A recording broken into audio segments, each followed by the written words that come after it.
মায়ের কদম চুমে নিলে খোদার রকম হতো জান্নাত পেতে যদি চাও দিও না মাকে ব্যথা গর্বে দারুণী যন্ত্রণা মায়ে দিলে কথা কোথায় গেলে পাবো বলো আমার মায়ের মতো মায়ের কদম চুমে নিলে খোদার রকম হতো। আমি গজল শোনাবো ইনশাআল্লাহ, আজকে অনেক গজল শোনাবো, তবে বন্ধুরা বসে আমি একসঙ্গে তো সব গজল আপনাদের কাছে দিতে পারবো না। আমি তো এসেছি আমার সঙ্গে রাজারহাট থেকে এমডি মোস্তফা কল্যাণ, সে আলহামদুলিল্লাহ ঠিক আছে। সবাই বসে যান, সবাই বসে যান, আমি গজল শুরু করব। একবার আওয়াজ দেখি, নারে তাকবীর। হ্যাঁ আল্লাহ, আপনাদের মসজিদে আজান হবে আর কয়েক ঘন্টা পরে। আল্লাহু আকবার, আল্লাহু আকবার। আল্লাহ মহান, আল্লাহ বড়। মুয়াজ্জিন আবার বলবেন আশহাদু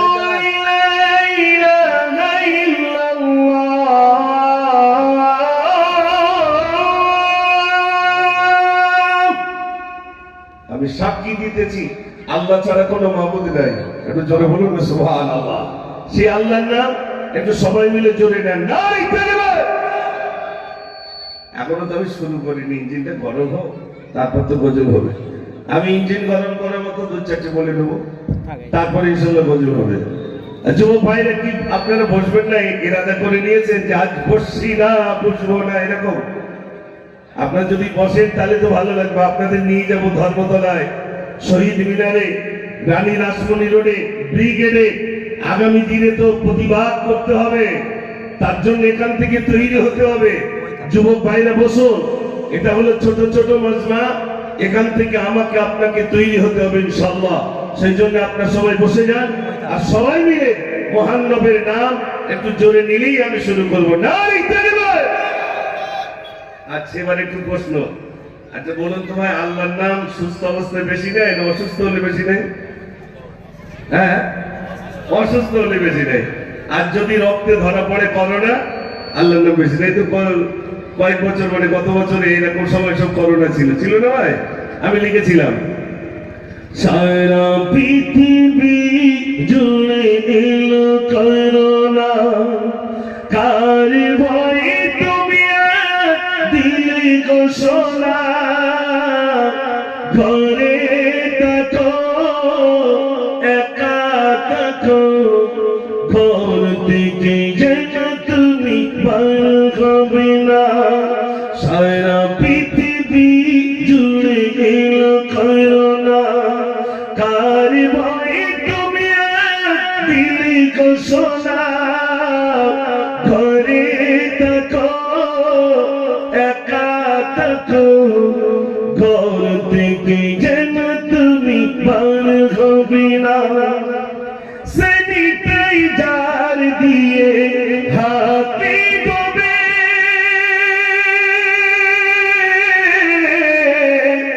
মাস্ক পরিধান করে বাহিরে যাবে। সচেতন কেন তুমি হতে পারো না?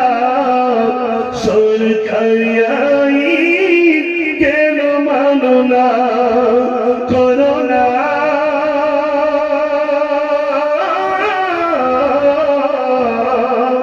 সারা পৃথিবী জুড়ে এলো করোনা, কার ভয়ে তুমি দিলি ঘোষণা, ঘরে থাকো একা থাকো, ঘর থেকে যেন তুমি বার হবে না। একবার আওয়াজ জোরে দেন ইনশাআল্লাহ। এরপরই আমি আপনাদের কাছে গজল শুরু করবো। দেখি একবার আওয়াজ, শেষ আওয়াজটা আমি তো চাই। নারে তাকবীর। মাশাআল্লাহ, এটা আগের মতো হয়েছে, অনেকটা আওয়াজ হয়েছে মাশাআল্লাহ। এবার গজল শুরু হচ্ছে।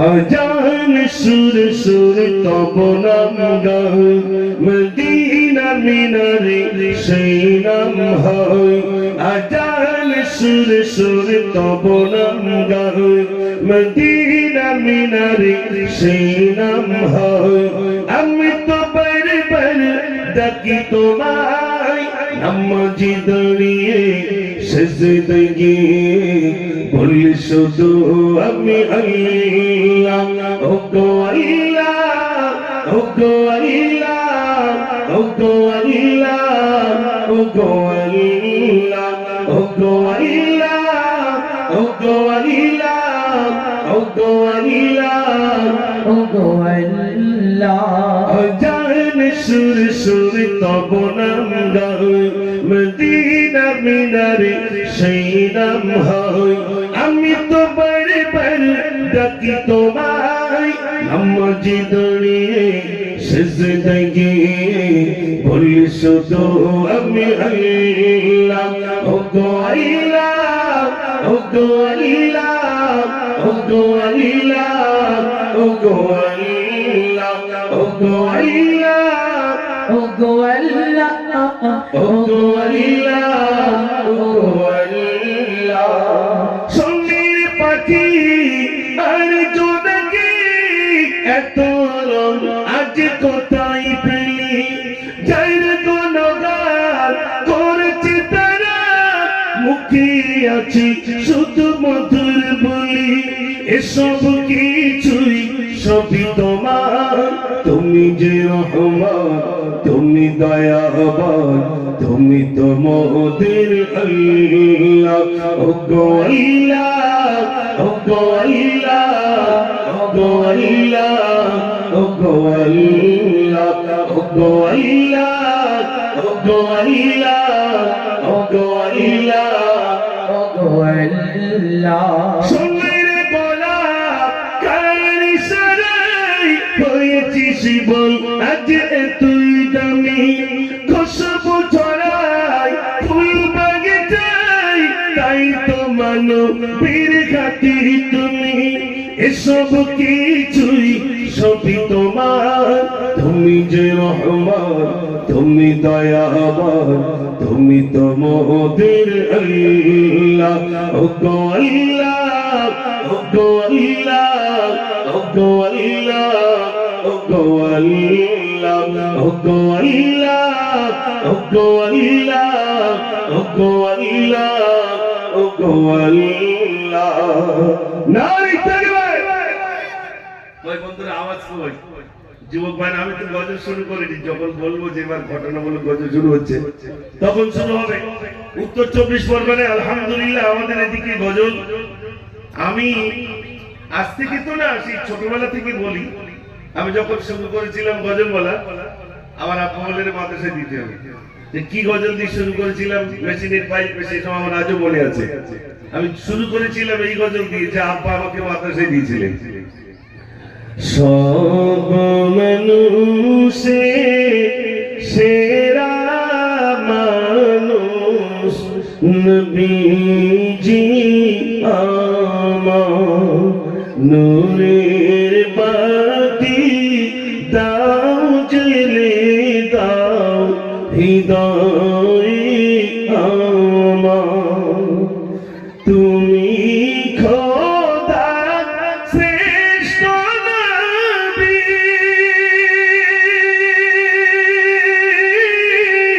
তোমার সর্ব নাই কই ফুল সিরাতে শেষ গতিতে ফুল সিরাতে শেষ গতিতে করিবে পার সব মানুষে সেরা মানুষ নবীজি আমার নূরের বাতি দাও জ্বেলে দাও হৃদয়ে আমার তুমি খোদা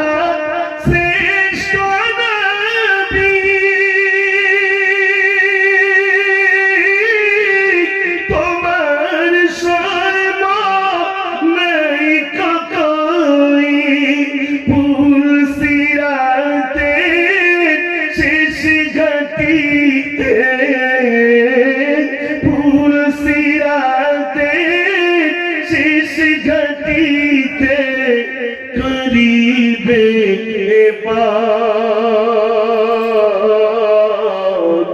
সব মানুষে সেরা মানুষ নবীজি আমার নূরের বাতি দাও জেলে দাও হৃদয় আমার নাই আওয়াজ করে আপনাদের একটা আল্লাহু আকবার বলেন, তাহলে তো ইনশাআল্লাহ আমি আজকে কি কি গজল শোনাবো তার হেডলাইন গুলো বলবো।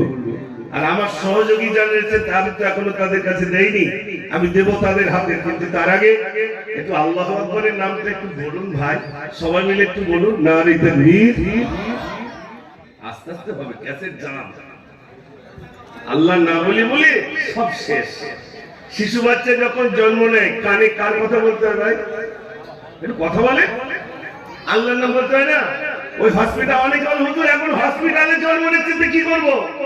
আর হসপিটাল থেকে যখন বাড়িতে এসেছে তো বাড়িতে আসলে বাচ্চার কানে ইমাম সাহেবকে ডেকে মাও সাহেবকে ডেকে একটু আজান দিয়ে দেওয়া, তা তো করি না। বাচ্চার কানে আজান না দিয়ে বলে শয়তান তার ধ্বনিটা দিয়েছে। আর দেখবেন বাচ্চা যত বড় হচ্ছে শুধু হচ্ছে মোবাইল নয়, পাবজি খেলে গেলে সর্বনাশ করে যাচ্ছে। পাবজি আর free fire, PUBG free fire, রাত দিন রাত রাত। কেন আসতে হবে না? এই জন্য আমার ভাইরা একটু গজলগুলো শোনেন। আমি লিখেছিলাম হাসান হুসেন দুই সিতারা হঠাৎ খেয়াল হলে ছুটে এসে উঠতো তারা কমলিওয়ালার কোলে। হাসান হুসেন দুই সিতারা হঠাৎ খেয়াল হলে ছুটে এসে উঠতো তারা কমলিওয়ালার কোলে।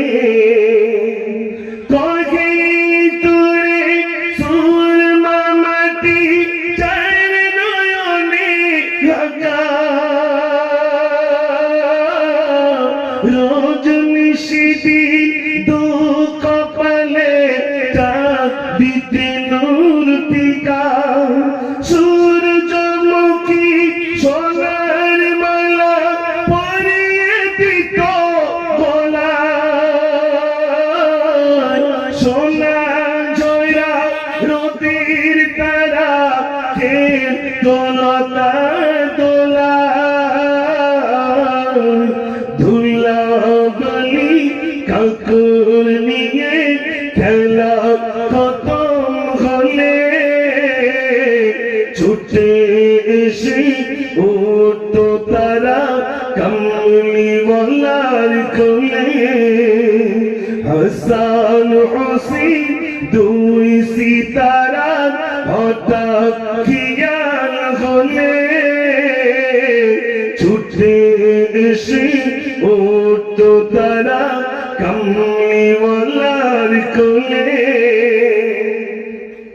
আজ এবার একটি ঘটনা শোনাবো ইনশাআল্লাহ। এতক্ষণ ছিল মানে ইঞ্জিন গরম করার মতো দু চারটি গজল, এবার মূল গজলে ফিরে যাবো ইনশাআল্লাহ। দেখি যদি আপনার গজল শুনতেই চান তাহলে একবার আওয়াজ জোর হবে, আর যদি মনে করেন হুজুর ভালো লাগছে না তাহলে আওয়াজ কমে যাবে। দেখি আওয়াজ, দেখি নারে তাকবীর। বাগ জেলা কেতুপুরীর লোক গজল শুনবে না মানে? আমি কি আজ থেকে গজল বলছি? আলহামদুলিল্লাহ। ও যুবক ভাইরা, আজকের গজলটা একটু শুনে যান। আমি 4 বছর আগে আমার মনে আছে আমি একটি ঘটনামূলক গজল বলেছিলাম এখানে, একটা ছেলে আর একটা মেয়ের ঘটনা। ওই ডেকরেটর ভাই আপনার ভোল্টেজটা দেখেন, ড্রপ হচ্ছে প্রচুর, আপনি টেবিলাইজারটা দেখেন। তো ভাইরা আমার, আমি আপনাদের কাছে যে কথাটা বলছি যে আলহামদুলিল্লাহ খুব ভালো লাগছে আপনাদের এখানে এসে গজল বলতে।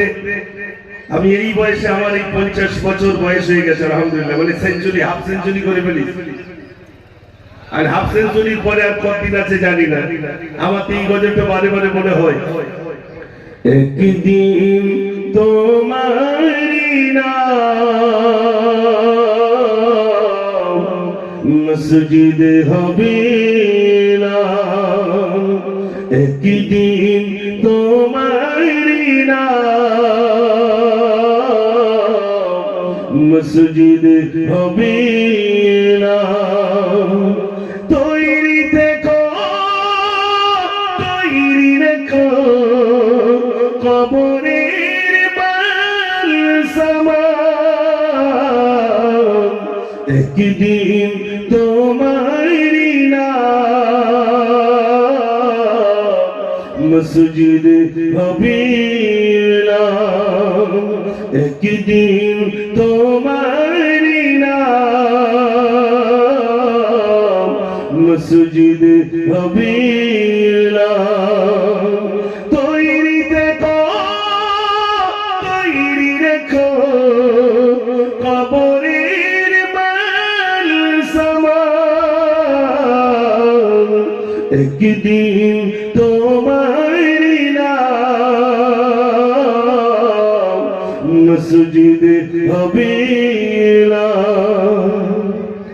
একদিন তোমাকে পরিয়ে কাফন সঙ্গী স্বজন করিবে দাফন হঠাৎ চলে গেল আদরের জন প্রিয় মা বাবা ভাসিয়ে নয়ন তৈরি থেকো তৈরি রেখো সুন্নতে আমল ঈমান একদিন তোমারি নাম মসজিদ হবে না একদিন তোমারি নাম মসজিদ হবে না 50 বছর হয়ে গেছে কবে টাকা আসবে জানি না তার জন্য তৈরি হয়ে থাকতে হবে তাই তো কি রে ভাই তৈরি থাকতে হবে আমার যুবক ভাইরা অন্তত আল্লাহর নামটা একটু জোরে সবাই মিলে নিই তাহলে তোমার বলতে ইচ্ছে হবে যে না 2-4টি গজল বলি ইনশাআল্লাহ একবার জোরে অন্তত আল্লাহর নামে একটু সবাই মিলে দাঁড়িয়ে আছেন আমার যুবক ভাইরা এবার আমি ঘটনামূলক গজল শোনাবো ইনশাআল্লাহ দেখি আওয়াজ দেখি নারী তাকবীর এই গজলটা শোনেন আমি অনেক আগে লিখেছিলাম সবাই বসো বই বইবা এমন ঘটনা মা ও পিতৃর কান্নাকাটি একবার শোনো না সবাই বসো বই বইবা এমন ঘটনা মা ও পিতৃর কান্নাকাটি একবার শোনো না মাও কাঁদছে বা আপনার মেয়েটাও কাঁদছে মেয়েটার নাম কি শোনেন নয়নের পুতুল ফাতিমা খাতুন বলে না বাজাও একটি কথা বলবো আমি না জানে আমজা পিতা বলে বল না শোনা দেরি করিস না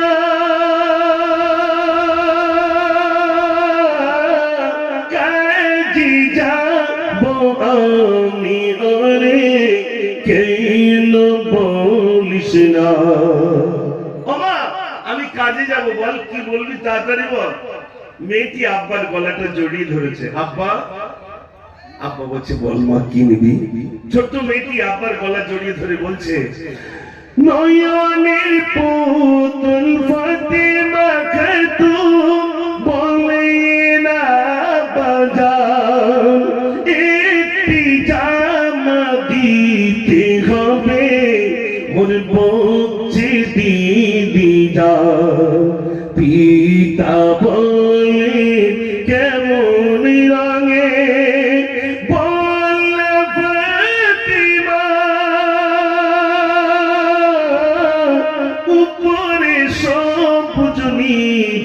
সাদা তুমি তাকিয়ে দেখো না। মেয়েটি বলছে আব্বা আমাকে তো জামা দিতে হবে, কোমর থেকে নিয়ে গলা পর্যন্ত সবুজ রঙের আর কোমর থেকে নিয়ে হাঁটু পর্যন্ত সাদা রঙের এমন একটা স্কার্ট জামা আমাকে দিতে হবে। স্বামী দেখলেন আমি এত গরিব, মেয়েটা জামা দেবো কি করে, তাই বিবিকে ডাকলেন, ও বিবি শোনো, অসহায় পিতা ফাতিমার কথা ফেলতে নাই পারে, ফেলতে নাই পারে, খালি দুটি হাত তুলে বলে জামা দিব কেমন করে, মনে পড়িল ঘরেতে আমার কলসি ছিল, বিবিকে বলে বাজারে গিয়ে বিক্রি করিল। বিবিকে বলছো বিবি বাড়িতে সে পিতলের কলসি আছে ওটা দাও না। বলছে কেন? বলছে ফাতেমা জামা নেবে বলেছে, তো দেখি পিতলের কলসিটা বিক্রি করে কত হয় দেখি। পিতলের কলসিটা বাজারে নিয়ে গেছে, বিক্রি করেছে মাত্র 200 টাকা। 200 টাকায় তো মেয়ের জামা হবে না। চিন্তা করছেন 200 টাকায় তো মেয়ের জামা হবে না, আরো টাকার প্রয়োজন। দেখি কোন কারুর বাড়িতে একটু কাজে যায়, হাঁটছে দেখছে বিরাট বড় একটা জমিদার, সেই জমিদারের বাড়ির সামনে গিয়ে বলছে ভাই আমাকে একটা কাজ দেবে। বলছে কি কাজ? বলছে একটা কাজ দেন না, আমার কলিজার টুকরি মেয়ে একটা জামা নেবে বলেছে, কিন্তু বাড়িতে টাকা পয়সা নাই, একটা পিতলের কলসি ছিল বিক্রি করেছি মাত্র 200 টাকা, আরো কিছু টাকার প্রয়োজন, একটা কাজ দেবেন। বলছে চলো দেখি কোন কাজ আছে কিনা। বাগান থেকে ঘুরে এসে বলছে একটা কাজ আছে। কি? বলছে আমি কাঁচা ইট দিয়ে তৈরি করেছিলাম একটা পায়খানা ঘর, ঝড়ে ওই পায়খানা ঘরটা ভেঙে পড়ে গেছে, নোংরা গুলো সব ইটে লেগে গেছে, রাজমিস্ত্রি কাজ করতে চাইছে না, তুমি যদি নোংরা গুলো পরিষ্কার করে রাখতে পারো বিনিময়ে 200 টাকা দেবো। মন দিয়ে শুনবেন ভাই। কাজের শেষে পিতাজি বলে মজুরি দাও আমায়, মজুরি দাও আমায়। জমিদার বলেন 1000 টাকা খুচরা নাই হে থাই, গরিব পিতাজি ঈদ মানাবে,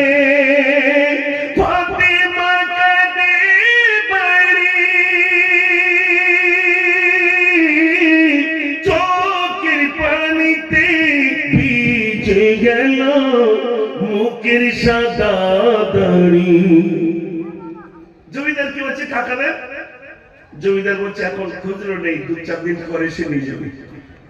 বলছে না আমার ফাতেমা জামা নেবে, টাকা দেন। বলছে এখন নেই, কয়েকদিন পরে এসে নিয়ে যাবে।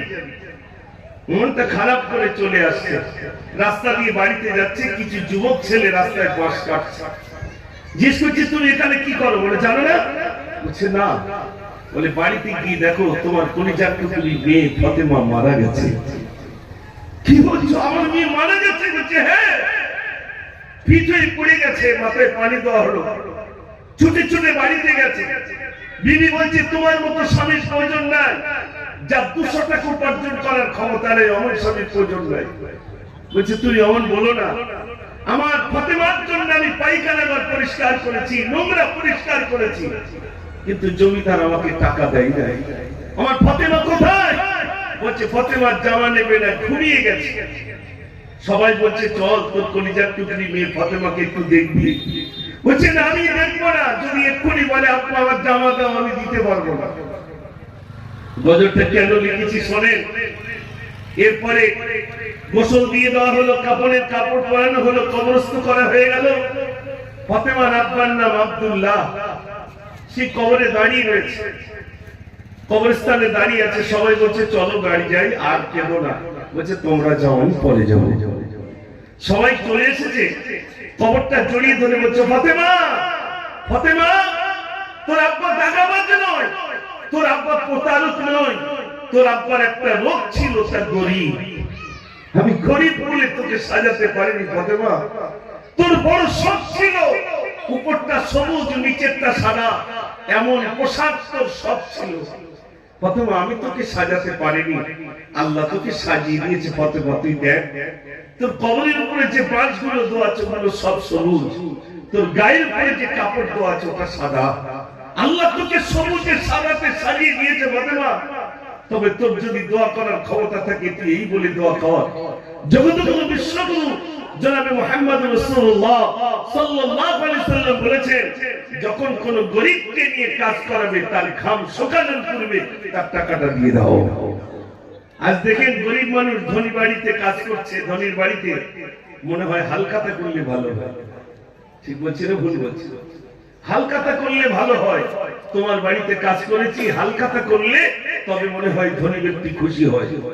এখানে যারা ধনী ব্যক্তি আছেন রাগ করবেন না, আপনাদের উদ্দেশ্যে বলি নাই। তো অনেক জায়গায় এইরকম গরিবকে বারবার ঠেলানো হয়। ফাতেমার মতো মেয়েটা জামা পেল না, তাই আমি অনেক গজলের ভিতরে গজলও লিখলাম রাসূলের শানে। ফাতেমাতুজ জাহরা রাদিয়াল্লাহু তাআলা তার শানে লিখলাম, বিশ্বদুলালি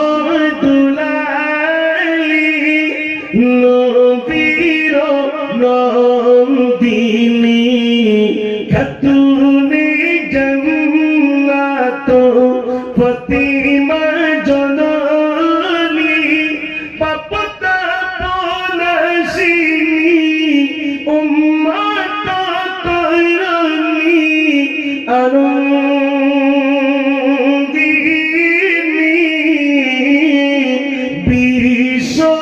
বিশ্বদুলালি নবীর নন্দিনী খাতুনে জান্নাত ফাতিমা জননী সাগরের পক্ষে মাগো তুমি নে গো মায়া তপ্ত মরুর প্রাণে হে দিও ছায়া ফের দিও রহমত আই বরকতালা বিশ্বদুলালি নবীর নন্দিনী খাতুনে জান্নাত ফাতিমা জননী। গজল শোনাবো ইনশাআল্লাহ। আমি শুরু থেকেই ঘন্টা দুই একটানা গজল বলার আল্লাহ সুযোগ দিয়েছেন, কিন্তু একা যদি বলি তো বেচারীদের